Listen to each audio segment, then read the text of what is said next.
It is given a ball A is given a velocity v vertically upwards such that it reaches a maximum height h. Simultaneously, a ball B is dropped from height h such that when it reaches the ground, it sticks with the ground. It does not rebound back. Okay. Then we have to find the graph which is correct from these four. These graphs are between velocity of A with respect to B and time. So let's see the solution to this problem. See, look over here. When this ball will start moving up, this ball will start moving down. Let us set t equals to 0. This ball start moving up, this ball start moving down. So first of all, I will going to find acceleration of A with respect to B. So it will be acceleration of A minus acceleration of B. Now acceleration of A will be vertically downward g, so it will be minus g, minus, and acceleration of B will also be minus g, so it will be minus g. This will come out to be 0.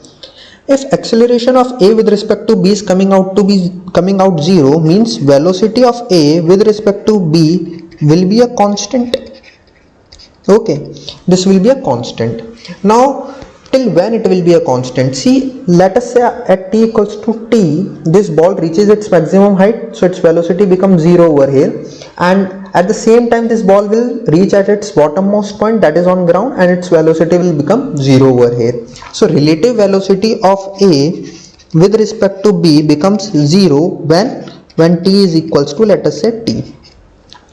Further, at t greater than t, what will going to happen? This ball A will start moving down with certain velocity, but this block will be stuck over here, so its velocity remains 0 and its acceleration will also be 0, but then its acceleration will be minus g.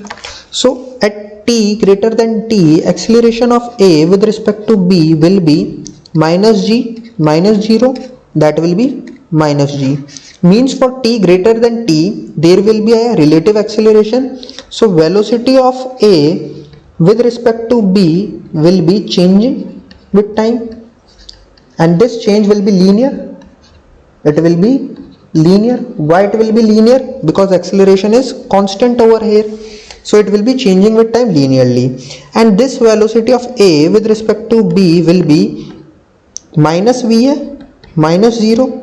So it will be minus VA, means it will be negative. It will be negative and it will be changing with time linearly, and it will be increasing because acceleration is also negative over here. Relative acceleration is also negative. So it will be changing linearly and increasing in negative direction. So let's see how the graph will be. See, at t equals to 0, see in option C, at t equals to 0, here there is some velocity, relative velocity, and it remains constant till t becomes equals to t. At t equals to t, it suddenly drops to 0, which we have seen over here. Relative velocity becomes 0 suddenly, and after that it becomes negative and increasing linearly with time. You can see it becomes negative and increasing linearly with time. So my option C is correct over here, and C is my answer to this problem. C will be my answer to this problem. I hope you have understood this. Thank you very much.